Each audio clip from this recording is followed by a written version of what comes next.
Because we live in a fallen world, we know that there are people who may be going through a divorce. Let me say it like this. Divorce is not funny. Divorce is not palatable. For a couple to get to that point, so many things have happened.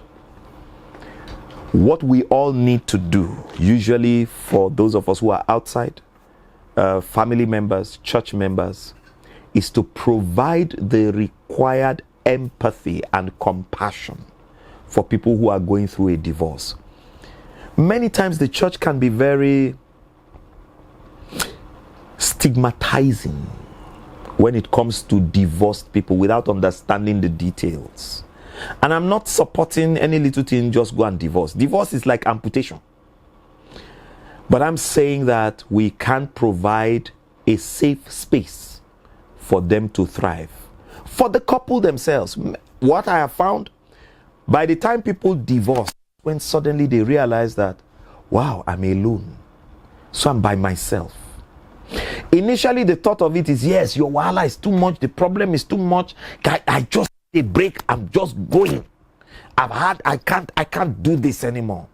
By the time it's final, the first few days and weeks is like, I'm by myself. I have to take decisions by myself. I have to do this by myself. I have to do that by myself. I have to deal with children by myself.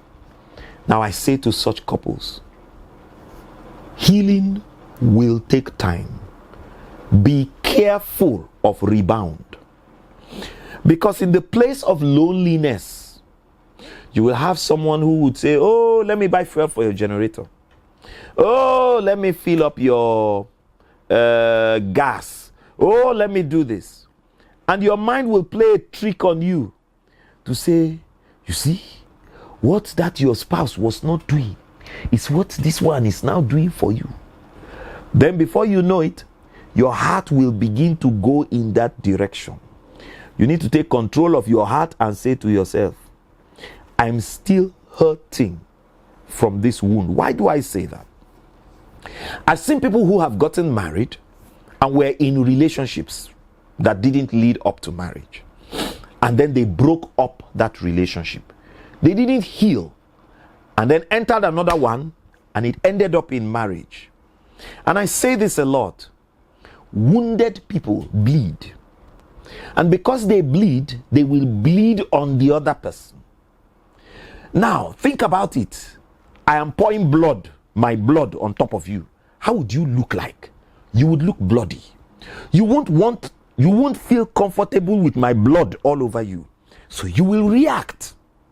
So wounded people wound people unless they have been healed. So divorce is a wound. You need to heal from it. And the best way to heal, again, is God's word. 1, 2, you may need a specialist or a therapist to walk you through the mental process. Some people have packed that corner and locked it up somewhere. You know, I like developed societies. People will go to a therapist to say, we are heading towards a divorce, help us. The person will walk them through it. Many times they end up coming back together. Other times they can't, but it prepares them for that life. So it's important that season you are able to find someone, a pastor who can talk you through it and will not tell you, Shebi, we told you not to do divorce. Now you're going through this one. Now what are you going to what are you saying? One that will understand and walk you through it, or a therapist who will walk you through the process. Okay? Now, because again we live in a fallen world, there are times when out of sickness, out of tragedy, people will lose a child. The loss of a child, if not handled properly, can cripple a marriage. I've had to walk couples through the loss of a child, and where one party was blaming the other one, and we had to talk them through it. To the glory of God, they are still together today. But that thing, in fact, they had a family meeting the wife was sending me text messages at the meeting. Please pray, my marriage is about to break. I knew her fault in that marriage. But at that time, I chose not to look at the fault.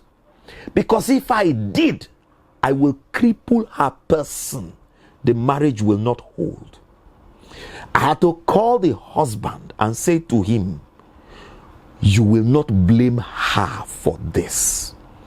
You also have a part to play in this.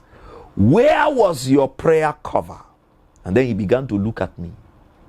Where was your exercise of your authority as a believer? He began to look at me. So I said to him, hold your wife.